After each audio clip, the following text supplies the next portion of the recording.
The DX sucked so much that I was complaining about it online. Wait, you're living the developer meme of like, I'm going to join this company, fix this thing I hate about it, and then you quit. That's exactly what happened. Oh my God. Hey, feeling good, like I should. When in darker, walk around the neighborhood. Feeling blessed, never stressed.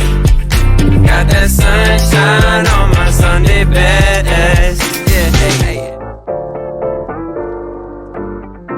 This industry actually lacks a lot of people who think about what they're doing and like think about the things around them.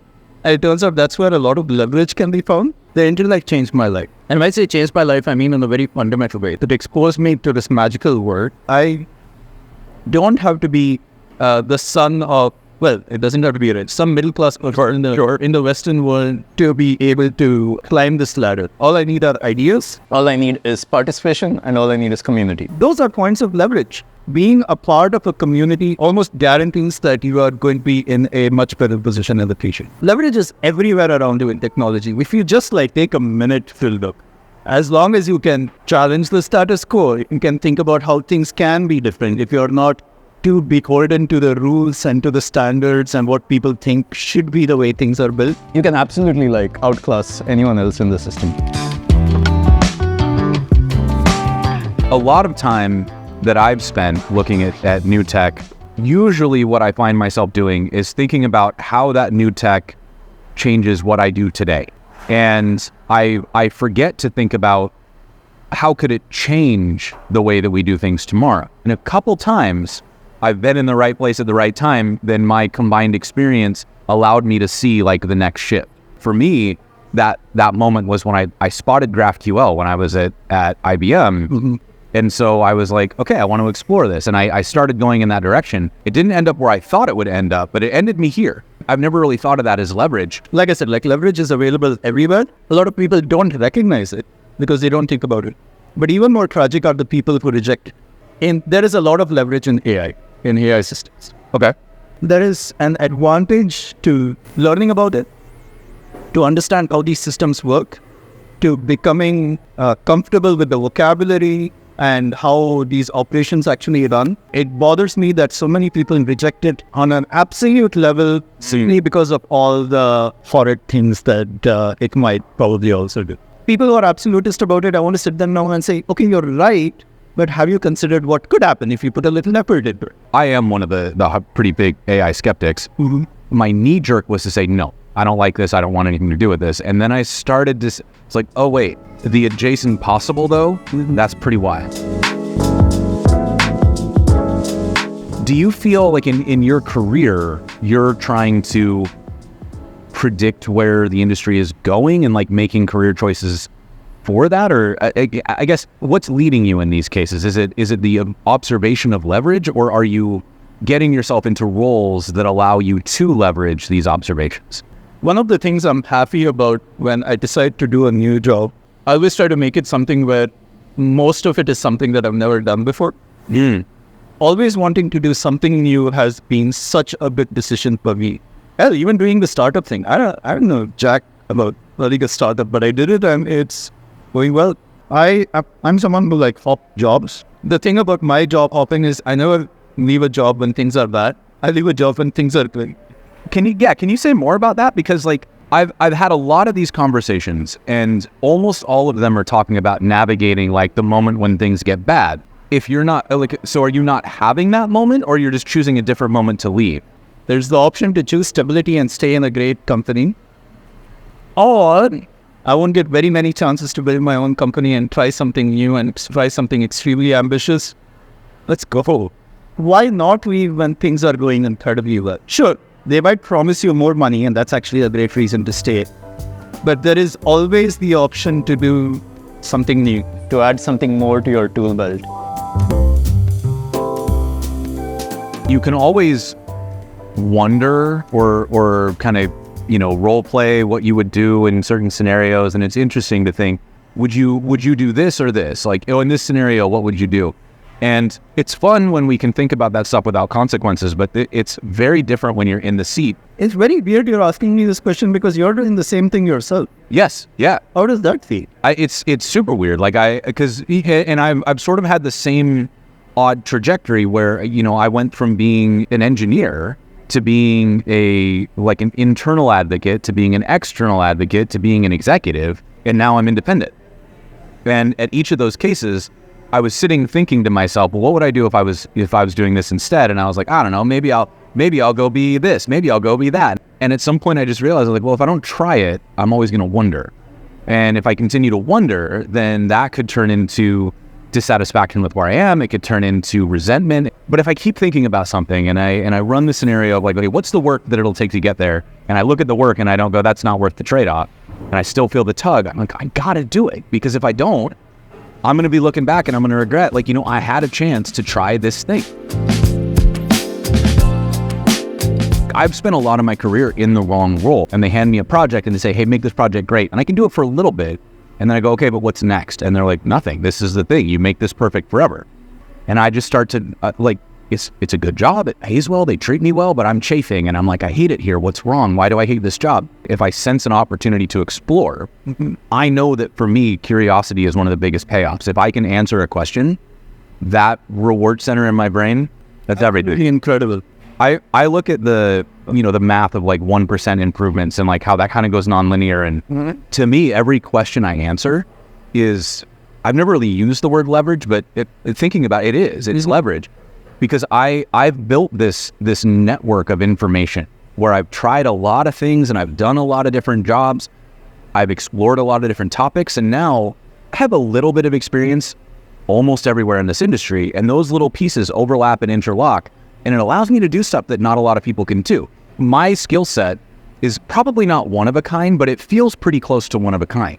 Oh, no. It is like, I imagine there are fewer than 100 people in the world who can think about things the way you do. What's interesting about that is that is not something that happens because you set out to be a unique talent or whatever. It's a thing that happens because you chase curiosity and you accidentally build a completely unique skill set. It sounds like you have a very similar driver, which is you sense a question and you're like, I can't not answer that question. Do you find that that's sort of led to the same outcome for you, where you've got the unique skill set?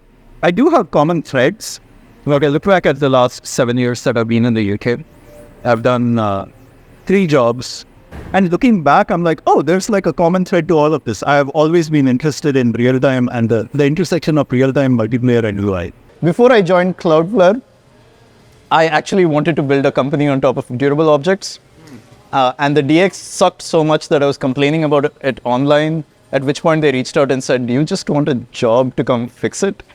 Wait, you're living the developer meme of like, I'm going to join this company, fix this thing I hate about it, and then quit. That's exactly what happened. Oh my God. And yeah, then I did 1 year. I shipped V2. It was amazing. And then I show up, I'm like, well, I've looked into my heart and I'm like going to try building my own company now. It's been a trip, and I've had like a lot of great times, a lot of bad times. Overall, 100%, so good for me. If you had to answer, I do this because of a blank, what is that blank for you? Like, what's driving you? So easy. Ambition. It's ambition for me, and it's about awakening ambition in other people. Ambition is an even crazier motivation than just hope, because on days when things are bad, even hope might not be enough. But ambition paints that picture in your head. For it's not just ambition for myself, it's like, oh, there are ambitious people out there who just need to be enabled. And if I can be a part of that journey, I feel great. Ambition is like so powerful. Ambition can feel like a lot. I like this characterization of ambition too, because I think that ambition gets a bad reputation. But to frame that in the sense of getting other people to imagine more for themselves, so I like that. I like the idea of kind of taking ambition back as something that it doesn't have to be a bad thing. It doesn't have to be greed. What are the milestones you're using to measure whether or not you're doing things the way you want them done? I think a disappointing answer here is that I don't. Okay, there are some things that I truly believe. I believe in incremental growth and progress on a daily basis. Okay. if I can get my 8 hours of sleep, 20-minute walk, 3 square meals a day, hug my wife a bunch of times, I feel so good about myself, Jason. Because then on top of that, it actually gives me the space to think about my career and my life and this incredible technology that I want to bring to the next billion people. I'll be honest, I actually don't track a lot of metrics in that space. Like what you just said about the metrics you're tracking are, did you sleep enough? Did you spend time with your wife? Like, those are things that as I've gotten older, I've realized make a bigger difference for me than a lot of the other things that I thought I needed to do. When I was younger in my early 20s, I was like, the only way to move forward is to continually apply pressure. It's like anytime you take your foot off the gas, you're losing ground. I like work, by the way. I just do. I find validation from work. I find meaning from the work that I'm doing. I've noticed that things being better in my personal life are a way better shield than having a bad day at the office, than having a great time at work, but things not being okay between A and I. I'm just saying there is very clear, obvious value to making sure that the basics are in place. And in a very simple way, you don't need a lot of money I have no money in the bank. Need a lot of money in the bank to have a fairly good life. Sacrificing that for like professional success, sorry buddy, just doesn't work. Yeah, I think I traded too much when I was younger for what I thought was professional success. And then I had it and I turned around and there was no one to share it with. That was like a soul crushing moment because it was like I realized that I didn't have an answer to like, why do I work like this? Somebody could have asked me that and I go, why do you work like this? And I would have said, well, because I want to have the means to live the life I want. And they're like, well, what's the life you want? And I turned around and there's nobody there. The really ironic, kind of tragic part is that it actually accelerated once I flipped that thinking around. What a bummer that it's like, all cliches are cliches for a reason. And you just wish you could like get a cliche to enter somebody's brain without them having to suffer the pain that caused the cliche to form. Another thing, by the way, no one believes you when you tell them this. They're like, well, shut up, old man. I did the same thing. When I was in my early 20s, I had like 35-year-old people telling me like, listen, man, I know what you're doing right now. I was there. It's going to change. And I was like, whatever. You're just old. You don't have the hustle anymore. What is a good career? Career is like a very weird, like social construct. I know. Like it's something that we like made up. I know. I think people have value. I think people should be paid for the value, for the effort that they spend on creating value for other people. I think a good career happens when you're on good teams. It should pay well, like that. It should introduce you, at least in technology, which should introduce you to the wide range of experiences and people that I've been exposed to. Like a good career comes from having those experiences and letting them affect you, and almost letting them change you. There are experiences that you think are like peaks. You're like, once I hit this, everything changes. And it's validating when you achieve something that you always wanted to achieve, but it's significantly more disconcerting to realize that like when you hit that summit and you look beyond it and you just see more mountains to climb, you're not done, it's not over, you don't get a trophy. I had a lot of expectations that there were moments that would be like capstones that, I've completed that section of my life. Like that puzzle is together, I can frame it and put it on the wall. And you just realize like, oh wait, that was a small puzzle and it's a piece of a much bigger one. Now I got to go do more stuff. I think a good career is I hope it's something that you're either good at or become good at. And two, either it's something you find meaning in or don't find meaning in at all.